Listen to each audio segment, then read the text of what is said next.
예수님 이름으로 기도합니다. 아멘. 네, 오늘 말씀 에베소서 5장 8절 말씀인데요. 이 말씀을 통해서 나는 빛이라고 성령께서 말씀하시는데 내가 누구인가 이런 정체성에 대한 말씀과 그리고 나서 빛이 우리 안에 온다는 거, 빛이 비추인다는 것은 어떻게 그렇게 비추이시는가, 그리고 또 후반부에 주의 뜻이 무엇인지 깨달아 알고 지혜로운 사람이 되라, 세월을 아끼라 이렇게 말씀하시는데 도대체 세월을 어떻게 아끼라는 말씀인지 이런 말씀을 가지고서 이 말씀의 본문의 순서대로 함께 살펴보려고 합니다. 제가 콜로라도에 여행을 갔는데요. 밤에 잠깐 별을 보려고 나왔어요. 그래서 하늘에 보니까 정말 별이 많더라고요. 한참 별을 보다가 이제 땅을 봤는데 길이 안 보이는 거예요. 컴컴해가지고 무섭더라고요. 빛이라는 것이 무엇이냐? 우리는 정말 빛이 뭔지 다 알고 있어요. 아이들도 빛이 뭔지 알고 있어요. 제가 처음에 아파트에 살 때 그 아파트 처음 깨끗하고 좋은 아파트인데 빛이 안 들어와요. 아내가 우울증 걸릴 것 같다 그러더라고요. 그래서 다음에 옮길 때 지금 사는 곳은 빛이 잘 들어오는 곳으로 옮겼거든요. 빛이 뭔지는 다 알고 있고 빛이 정말 우리에게 필요하다는 것도 알고 있는데 설명하라 그러면 그것도 어려워지더라고요. 근데 하나님은 빛이라고 하세요. 우리 마음에, 우리 영혼의 빛이 되십니다. 그래서 요한일서 1장에 보면은 5절에 우리가 그에게서 듣고 너희에게 전하는 소식은 이것이니 곧 하나님은 빛이라 그에겐 어둠이 조금도 없으시다는 것이라. 하나님은 빛이라고 증언하고 있고요. 그리고 우리에게 오는 모든 좋은 것은 그 빛들의 아버지이신 하나님에게서 온대요. 야고보서 1장 17절에 온갖 좋은 은사와 온전한 선물이 다 위로부터 빛들의 아버지께로부터 내려오나니 그는 변함도 없으시고 회전하는 그림자도 없으시니라. 그림자도 없으신 온전한 빛들의 아버지, 그분이 우리 하나님이시래요. 그런데 오늘 말씀은 하나님이 빛이라는 말씀을 하시는 게 아니라 너희는 전에는 어둠이었더니 이제는 주 안에서 빛이라. 우리가 빛이라는 겁니다. 그런데 전에는 어둠이었대요. 그런데 언제 빛이 됩니까? 주님을 만나고서는 우리가 빛이 되었다고 말하고 있어요. 여러분 빛입니까? 이렇게 딱 제가 질문을 할 때 여러 가지 생각이 드실 수 있어요. 어떤 분은 내가 한 주 동안 정말 부끄럽게 사는 게 많은데 난 빛이 아닌 것 같아. 나는 이번 한 주 동안 하나님 말씀 한 절도 못 봤는데 기도 한 번 못 했는데 나는 빛이 아닌 것 같아. 여러 가지 이렇게 생각을 하시는 분이 계실 수도 있어요. 그런데 오늘 말씀에 너희는 주 안에서 빛이라 이렇게 말씀하실 때 하나님께서 그 빛이라고 말씀하실 때 하나님 말씀이 우리를 믿고서 말씀하셨는가? 다시 말해 하나님이 어떤 말씀을 하실 때 너가 정말 빛처럼 살 줄로 믿어 그리고 이렇게 말씀을 하셨는가? 성경에 보면 그렇지 않다는 거예요. 하나님은 사람의 능력을 보시고 일하시는 분이 아니세요. 그리고 나에 대해서도 나 자신을 보고서 나를 판명하기를 원하지 않으세요. 내가 오늘 좀 잘 살았으면 오늘은 이제 빛이고 내일은 좀 엉망으로 살았으면 내일은 또 어둠이고 그렇게 왔다 갔다 하는 그 존재로 하나님 보시는 것이 아니라는 것입니다. 예수님을 믿을 때 예수님의 십자가에서 구원받은 우리가 어떻게 어둠일 수 있어요? 우리는 빛이에요. 잠언 20장 27절에 보면 사람의 영혼은 여호와의 등불이라 사람의 깊은 속을 살피느니라 말씀하셨어요. 여기 보면은 이 빛이라는 것이 우리 사람의 영혼에 하나님의 등불, 빛이 있어요. 그런데 이 등불은 누구의 빛이에요? 내 것이 아니에요. 여호와의 등불이다. 그러니까 하나님의 빛이 우리에게 있는 것이지 하나님의 빛이지 내가 빛이 아니에요. 그리고 하나님의 빛은 이 빛이 있어서 우리가 이 세상을 바라보고 또 우리 인생을 바라보고 또 나 자신을 살피는 그런 빛이라는 것입니다. 근데 그 빛이 예수를 믿을 때 우리 안에 있는 것입니다. 그 빛이 어떻게 우리 안에 들어오는가, 그리고 이 빛 가운데 있는 사람은 어떻게 살아야 되는가, 9절 10절에 나옵니다. 빛의 열매는 모든 착함과 의로움과 진실함에 있느니라. 이 말씀을 딱 보고서 나는 별로 착하지 않은 것 같아, 나는 의롭지도 않은 것 같아, 진실하지도 않은 것 같아, 또 이렇게 생각하실 수 있어요. 그런데 이 착하다, 의롭다, 진실하다는 것은 이 불안정한 사람의 기준이 아니라 하나님 보실 때의 기준입니다. 하나님 보실 때 어떤 사람이 착합니까? 하나님 보실 때 어떤 사람이 의롭고 진실합니까? 누가복음 8장 15절에 좋은 밭이 어떤 밭인지 이렇게 설명하고 있어요. 착하고 좋은 마음으로 말씀을 듣고 지키어 인내로 결실하는 자니라. 예. 하나님 보실 때 착하고 의롭고 진실한 것, 사람의 힘으로 나올 수 있는 게 아니에요. 사람의 노력으로 나오는 것이 아니에요. 하나님 말씀을 그렇게 받는 사람, 그 사람이 착하고 하나님 보실 때 의롭고 진실한 사람인 것입니다. 그 사람이 이제 하나님이 원하시는 게 뭐고 하나님이 기뻐하시는 것이 무엇일까 이렇게 생각하게 되는 것입니다.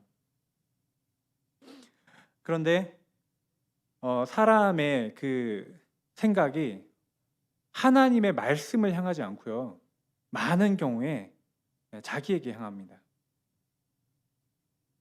사탄이 하와에게 와서 자꾸 뭘 보라고 하냐면 선악과를 자꾸 보라고 해요. 선악과를. 하나님을 보는 게 아니라 자꾸 선악과를 바라보라고 하는 것처럼 우리에게도 마찬가지로 너 연약한 걸 자꾸 보라고 하는 거예요. 그래서 우리 약하고 부족하고 후회스러운 거, 그거 자꾸 생각하게 하는 겁니다. 그렇게 되면 어떻게 됩니까? 나는 정말 나쁜 사람인 것 같아. 나는 정말 하나님 말씀과는 뭔가 나에게 문제가 있어. 자꾸 자책하는 겁니다. 자신을 비참하게 만드는 거예요. 우리 힘으로 스스로 거룩해질 수 없는데 자기 자신을 자꾸 생각하게 되는 거예요. 그러니까 나는 빛이 아니구나 이렇게 되는 것입니다. 그런데 빛의 열매는 무엇입니까? 빛에 속한 사람은 무엇입니까? 나를 보는 게 아니에요. 빛 대신 하나님을 보는 것입니다. 주님을 바라보는 거예요. 그것이 빛에 속한 사람이 살아가는 길입니다. 살인자 또는 간음한 사람, 끔찍한 죄를 저지른 사람, 우리가 정말 그런 사람들에 대해서 우리가 너무 가까이 하고 싶지 않은 그런 마음이 있을지 모르겠지만, 근원적인 죄가 무엇이냐면 주님 바라보지 않는 죄예요. 주님 바라보지 않으면 어차피 우리는 거룩하게 살아갈 수가 없기 때문입니다. 그런데 나 자신을 봐서 답이 나오지 않고 말씀을 봐야 되고 주님을 봐야 되는 것입니다. 주님을 바라보고 살아갈 때 우리 양심도 하나님 말씀에 맞춰지게 되는 것입니다. 주님을 바라보시길 원합니다. 빛의 자녀로 살아가시기를 원합니다. 시편 27편은 시편 중에서 여호와는 나의 빛이요라고 고백하면서 시작하는 시편이에요. 그러니까 다윗도 하나님이 나의 빛이라고 고백을 했어요. 그 빛으로 고백했던 다윗의 시에서 제가 이 부분에서 정말 그렇구나, 다윗이 이렇게 하나님 말씀을 대했구나라고 다가오는 말씀이 있었거든요. 그게 8절입니다. 8절에 보니까 어디 말씀을 들었던 것 같아요. 아니 말씀을 읽었던 것 같아요. 너희는 내 얼굴을 찾으라 하실 때에, 그러니까 너희는 내 얼굴을 찾으라 할 때 다윗은 마음으로 어떻게 했대요? 마음으로 주께 말하되 여호와여 내가 주의 얼굴을 찾으리이다 하였나이다.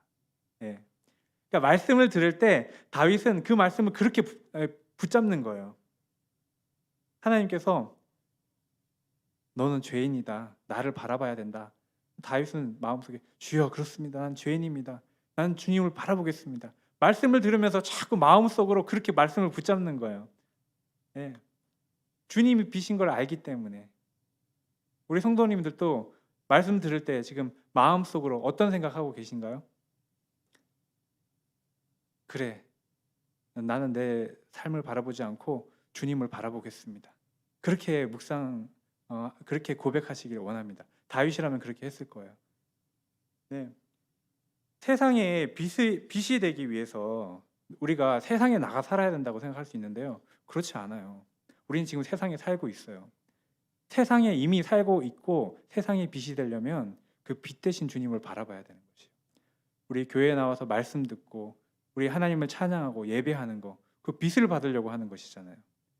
예, 세상의 빛과 소금이 되려면 우리가 빛을 알아야 되고 빛을 묵상해야 되고 빛을 바라봐야 될 줄로 믿습니다. 주님이 무엇을 기뻐하실까?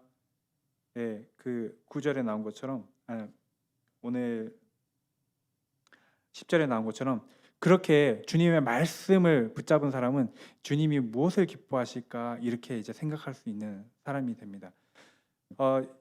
2008년인가요? 제가 섬기던 교회에서 레노바레 컨퍼런스라는 컨퍼런스를 했습니다. 그때 세계적으로 유명한 강사분들을 불러서 하나님을 믿고 사는 삶, 또 어떤 그 영성에 대한 강의를 이제 들었는데요. 저도 아는 분들과 함께 그 교회 2층에 앉아서 이게 말씀을 듣는데 많은 사람들이 앉아 있었어요. 그런데 강사분이 이렇게 물으시는 거예요. 여러분 중에 내가 세례 요한보다 더 크다고 생각하시는 분 손 들어보라고. 그런데 그때 제가 손을 들었어요. 왜 제가 손을 들었냐면 세례 요한이 큰 이유는 뭐냐면 예수님을 가장 가까이에서 증언했기 때문에 구약에 많은 훌륭한 사람들이 있었지만 모세도 있었고 다니엘도 있었지만 유명한 사람이 있었지만 예수님이 세례 요한이 사람이 난 자 중에서 가장 크다고 하셨거든요. 주님 가장 가까이에서 증언했기 때문에 하나님 보실 때 크다라는 기준이 하나님과의 거리에서 주님과의 거리에서 결정이 되거든요. 그런데 예수님이 뭐라고 하셨냐면 천국에서는 가장 작은 자도 그보다 크다, 세례 요한보다 크다고 하셨어요. 마태복음 11장 11절에 제가 그 말씀을 알고 있어서 제가 손을 들었습니다. 그런데 제 옆에 앉아 있던 분들이 민망하다고 손 내리라고 자꾸 그러는 거예요. 보니까 저만 이렇게 손 들고 있었어요.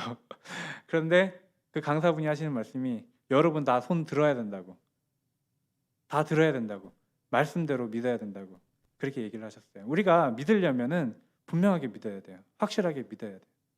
하나님이 우리의 연약함 다 아세요. 우리의 부족함 다 아세요. 그런데 우리에게 허락하시는 그 은혜가 얼마나 큰지 우리는 그대로 믿어야 될 줄 믿습니다. 주님이 우리를 빛이라고 하셨어요. 주 안에 있는 사람은 빛이라. 빛이 우리 안에 있는 것입니다. 스스로 나는 빛이구나 이렇게 받아들이시기를 원합니다. 내가 빛이 아니라고 생각하니까 어떻게 빛의 자녀들로 살겠어요? 그것은 내가 빛이 아니라고 믿는다면 나머지는 다 말도 안 되는 얘기예요. 내가 빛이 아닌데 어떻게 거룩하게 살고 내가 빛이 아닌데 어떻게 빛의 자녀로 살겠어요? 말씀 그대로 믿으시기를 원합니다. 하나님 말씀이 진리인 줄 믿습니다.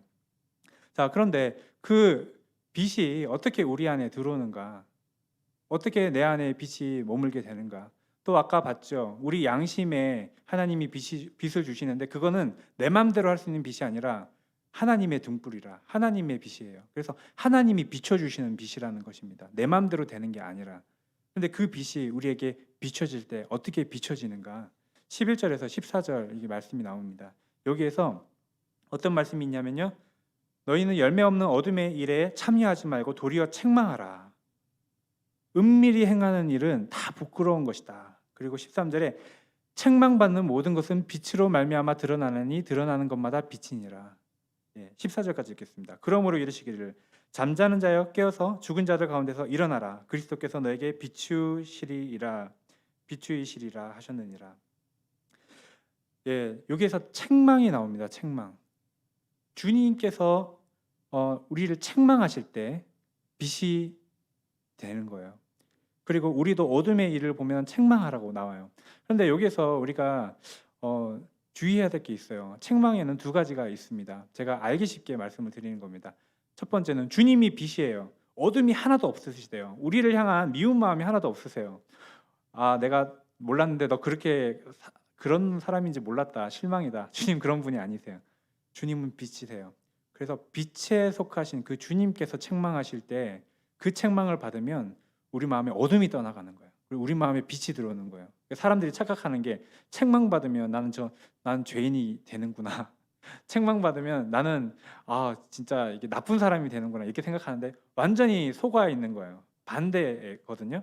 주님의 책망을 받으면 어둠이 떠나가고 죄인이 의인이 되는 거거든요. 그래서 사람의 기준으로 봤을 때 착하다고 봤던 바리새인, 서기관, 하나님 잘 믿는다는 사람들이 하나님 기준에서는 어둠으로 판명이 됐어요. 왜? 예수님 빛이신 예수님께 안 나왔어요. 그런데 사람의 기준으로 봤을 때 욕심 많고 또 음란하며 그랬던 사람들 중에 많은 사람들이 하나님 보실 때 오히려 착한 사람, 의로운 사람으로 판명이 났어요. 그 사람들이 예수님께 나왔거든요. 예. 그 모든 이 기준이 예수님이거든요. 왜냐? 예수님께 나오면 어떻게 되냐면 어둠이 떠나가기 때문이에요. 예수님께 안 나오면 어둠 그대로 있는 거예요.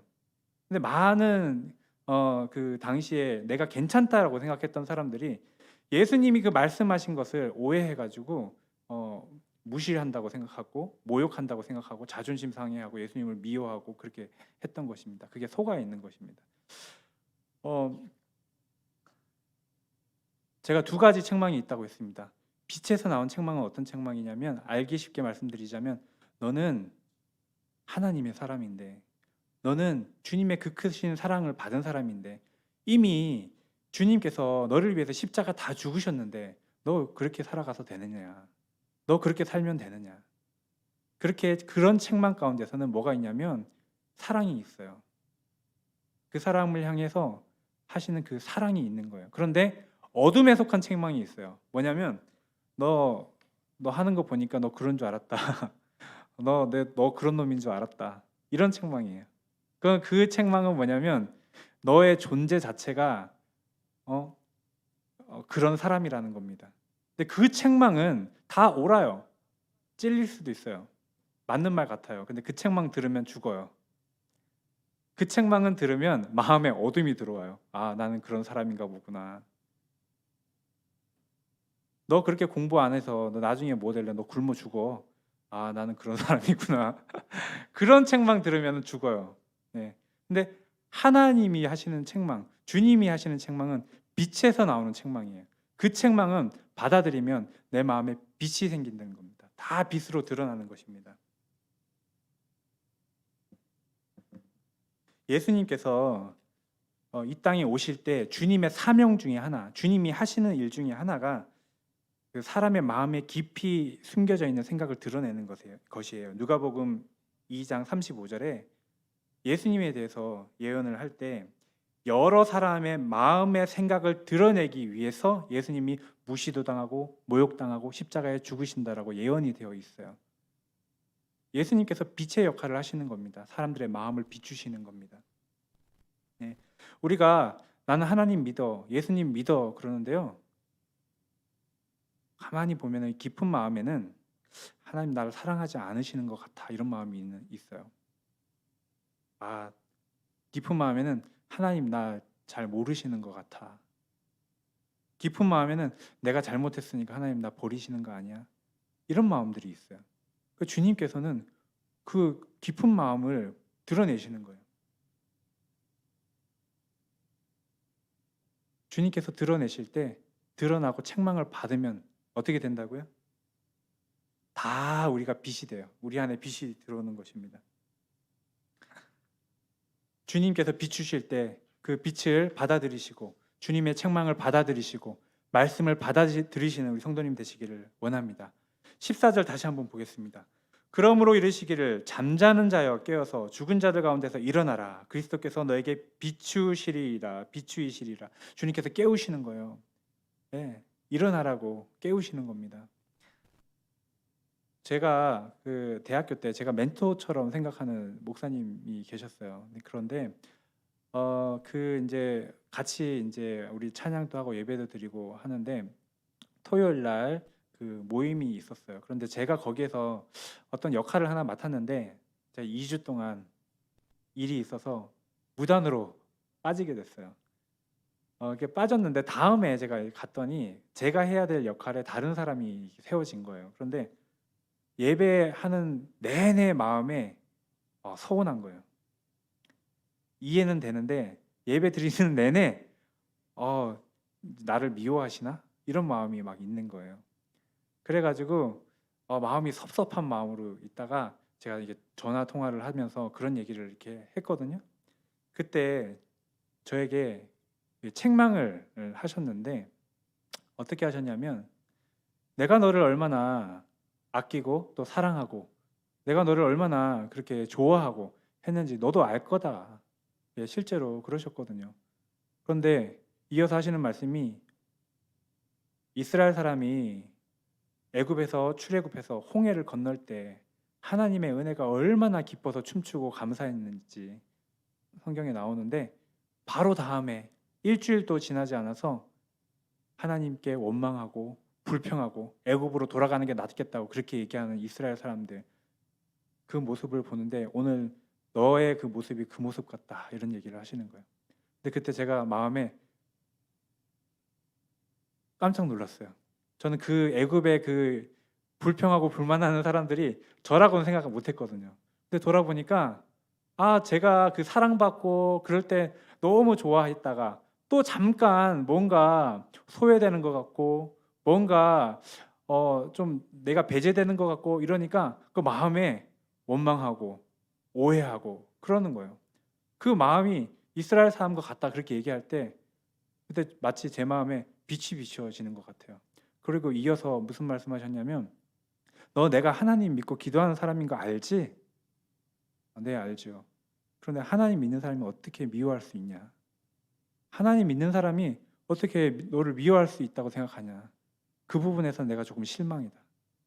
그렇게 얘기를 하셨어요. 그때 저도 미안하더라고요. 내가 오해한 거에 대해서. 그리고 내 스스로 돌아봤어요. 나는 내 마음 관리를 그렇게 못했구나. 내가 기도하는 사람이고 하나님 믿는다는 사람이 내 마음에 미움이 자리 잡고 내 마음에 그런 오해가 자리 잡고 그냥 그렇게 살아가는 거예요. 세상 사람들처럼 마음의 관리하지 않고. 그런데 그 얘기 딱 들을 때 제 마음에 빛이 비춰오는 것 같았어요. 하나님을 얼마나 오해하는지 몰라요. 우리가 예수님을 얼마나 모르는지 몰라요. 주님이 나를 미워하시는 것 같다고 조금 뭔가 힘든 일이 있으면은 오해하고 그러는 거예요. 그럴 때 그런 책망이 그런 말씀이 우리를 깨워주는 거예요. 우리 마음을 비춰주시는 겁니다. 예, 그때부터 제가 제 마음 관리를 시작하는 거예요. 예, 누가 미운 일을 해도 그 미워하는 건 내 문제야. 나와 주님 사이의 문제. 예, 오해하지 않도록 깨어 있어야 됩니다. 그런데 이 깨어 있지 못하고 잠자고 있는 사람들이 얼마나 성경에 많이 나옵니까? 요나 보십시오. 요나. 하나님이 말씀을 알지만 일부러 순종하지 않아요. 그래서 하나님이 저쪽으로 가라고 하시는데 반대쪽으로 가는 배를 타고 거기 가서 어떻게 해요? 잠자요. 왜? 내가 혹시 깨어 있으면 하나님 내 마음에 말씀하실 수도 있잖아요. 그러니까 아예 듣고 싶지 않으니까 잠자는 거예요. 주님이 막 깨우시는 겁니다. 어떻게 깨워요? 예, 풍랑 일으키시는데 그래도 자요. 끝까지 안 듣겠다는 거죠. 예, 그러니까 하나님 믿지도 않는 그 뱃사람들 통해서 막 깨우는 거예요. 그리고 너는 너의 하나님께 기도하라고 그렇게 깨우는 거예요. 하나님 모르는 사람에게 그런 얘기를 듣는 거예요. 예, 주님께서 이게 깨우시는 거예요. 왜? 요나가 주님 말씀 안 듣고 반대로 가지만 요나도 빛에 속한 사람이거든요. 하나님의 사람이니까 주님께서 그 마음에 빛을 자꾸 비춰주시려고 하시는 거예요. 하나님이 쓰시려면 우리 마음의 어둠이 떠나가야 되거든요. 요나를 자꾸 깨우시고 하나님 뜻을 알려주시고 하나님이 막 그렇게 일하시는 거예요. 그런데도 끝까지 버티고 하나님 말씀 갖고 막 싸우는 그런 경우들이 얼마나 많습니까? 예, 대표적인 사람이 또 삼손이죠. 예, 삼손이 자기가 어떤 사람인지 알아요. 사사예요, 사사. 이스라엘을 구원하기 위해서 하나님께서 특별한 힘을 주셨어요. 삼손의 이름의 뜻이 태양이에요, 태양. 하나님이 어떤 분이신지 밝히 보일 수 있는 그런 태양과 같은 그런 이름을 가진 그 삼손이 전혀 하나님의 일을 드러내지 못하고 있어요. 왜 그랬어요? 들릴라, 그 블레셋의 기생 몸 파는 그 여인 들릴라가 들릴라를 너무 사랑하는 거예요. 하나님의 말씀이 하나님의 사명이 뭔지도 알지만 들릴라가 주는 그 즐거움을 놓지를 못하는 거예요. 그러니까 삼손이 어떻게 해요? 마음속으로 양심으로 막 싸우는 거예요. 버티는 거예요. 버티는 거. 양심과 싸우면서 버티고 있어요. 예, 그런데 그렇게 버텨서 주님과 싸워서 이길 수 있습니까? 예, 세월만 낭비하고 고통만 가중시키는 결과가 되었습니다. 주의 뜻이 무엇인가 지혜로운 자가 되고 어리석은 자가 되지 말고 주의 뜻이 무엇인가 알라고 했어요. 세월 낭비하지 말라고. 여러분은 이미 예수님을 믿은 사람은 이미 빛이 있는 빛의 사람이에요. 빛의 사람이기 때문에 주님께서 마음에 있는 어두움들을 주님께서 보여주시고 내보내시고 준비시키시는 거예요. 그렇게 돼서 주님의 통로가 될 수 있거든요. 그런데 그 주의 뜻을 깨닫지 못하면은 세월 낭비하는 거예요. 삼손처럼 양심과 싸우는 겁니다. 많은 분들이 그런 상태에 있는 것을 보게 됩니다. 그러니까 하나님 앞에 예배하러 나오면 예배는 빛 가운데 나오는 것이거든요. 영적인 거예요. 삶 속에 일상에는 아무 문제 없어. 일도 잘 되고 사업도 잘 되는데 예배하러 나오면 답답하고 찬양도 안 되고 기도도 안 되고 예. 빛 가운데 나오니까 어두운 것이 막 드러나는 것이죠.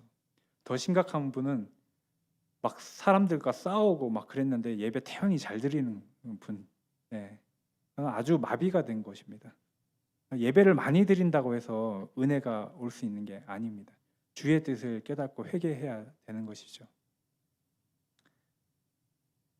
여러분 요셉을 보십시오. 요셉은 고생 한 번 안 했던 사람이에요. 그런데 하나님께서 그렇게 종으로 팔려가게 하세요. 얼마나 기가 막힙니까? 서사 날 구멍이 없는 것이죠. 얼마나 힘들까요? 고생 한 번 안 해봤는데 노예 생활을 한다고 생각해 보세요. 얼마나 답답하겠습니까? 또 더군다나 형들에게 팔렸어요. 그런데 요셉은 주님의 뜻이 뭔지 알았어요. 만약에 요셉이 계속해서 원망하고 한탄하고 그랬다면은 요셉이 계속해서 그랬다면 애굽에서 죽을 때까지 종으로 살았을 거예요. 그런데 요셉이 그렇지 않았어요. 그렇기 때문에 그 기간 동안 요셉이 어떤 사람이 되었냐면 그 기간이 딱 지나니까 바로가 뭐라 했냐면 이 사람같이 신에게 감동된 사람이 없다. 누가 봐도 요셉에게는 하나님의 영이 있었어요. 누가 봐도 요셉은 하나님의 사람이에요. 그렇기 때문에 우리가 주님의 뜻을 깨닫는 것이 얼마나 중요하고 그렇게 될 때 우리가 세월을 아낄 수 있다는 것을 우리가 알아야 됩니다. 예수님은 능력이 있으셨어요. 무슨 능력이냐면 십자가 안 죽으실 수 있어요. 나를 모욕하는 사람 천사를 부를 수 있다고 하셔서 천사를 불러서 다 죽일 수 있었어요. 근데 주님과 우리 차이가 무엇인지 아세요? 예수님은 하나님 뜻을 아셨어요. 그런데 내가 할 수 있지만 하나님의 뜻 때문에 안 하신 거예요. 그래서 주님은 온유하신 거예요. 우리는 내가 할 수 없어서 기도하잖아요. 내가 할 수 없어서 하나님 그거 해달라고 기도를 많이 하잖아요. 근데 예수님은 하실 수 있는데 하나님 뜻대로 하기 위해서 안 하신 분이에요. 그래서 지혜로우신 분인 거예요. 예. 요셉도 지혜로운 사람인 것입니다. 성경에 많은 사람들이 주님으로부터 부르심을 받았는데 세월을 많이 이렇게 사용하는 사람들이 있었어요. 예를 들면은 야곱과 같은 사람입니다. 야곱은 자기 이상형이 있었어요. 이상형은 라헬이에요. 근데 레아는 야곱의 눈에 잘 들지 않았어요. 그래서 라헬을 사랑했는데 라헬이 빨리 죽었어요. 그러니까 그렇게 사랑했던 라헬을 보내고 나서 야곱의 마음에는 이제 레아가 남긴 두 아들 누굽니까? 요셉과 베냐민. 그 아들만 특별히 사랑하는 거예요. 이 아들만 특별히 내 아들 같아요. 그런데 어떻게 됩니까? 요셉을 잃어버려요. 죽은 줄 알았어요. 그리고 베냐민 하나 남았어요. 그런데 기근이 들어서 식량을 구해야 되는데 애굽의 총리가 베냐민을 데리고 오지 않으면 먹을 걸 안 준대요. 그때 야곱이 깨달아요. 그때 야곱이 뭐라고 한지 아세요? 자식 베냐민 데려가라고. 내가 자식을 잃게 되면 잃으리라. 내려놔요.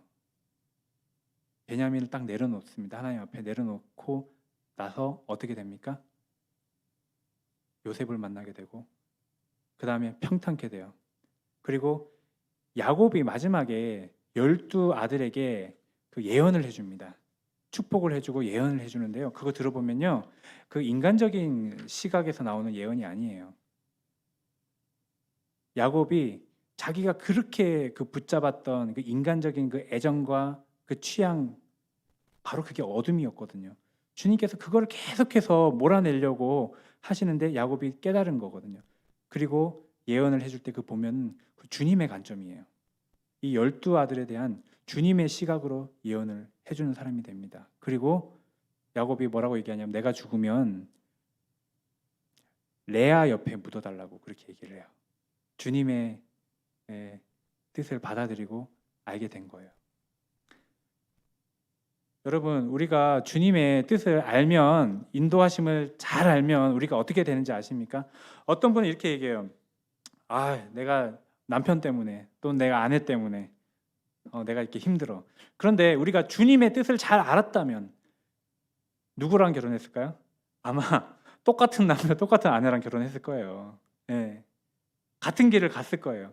주님이 우리를 선하게 인도하고 계시고 나에게 가장 필요한 것을 주시고 그렇게 인도하신다는 것을 믿지 못하기 때문에 우리가 그런 것이지, 주님은 지금 우리에게 가장 좋은 길로 인도하고 계세요. 신뢰하지 않기 때문에 우리가 감사하지 못하는 것입니다. 그래서 오늘 말씀의 마지막에 뭐가 나옵니까? 성령 충만하라고, 성령 충만해서 감사하고 찬양하라고 그렇게 얘기를 해요. 사람들은 마음에 안 들고 너무 힘들 때 술 마셔요. 그런데 술 마시지 말고 성령 충만하라고.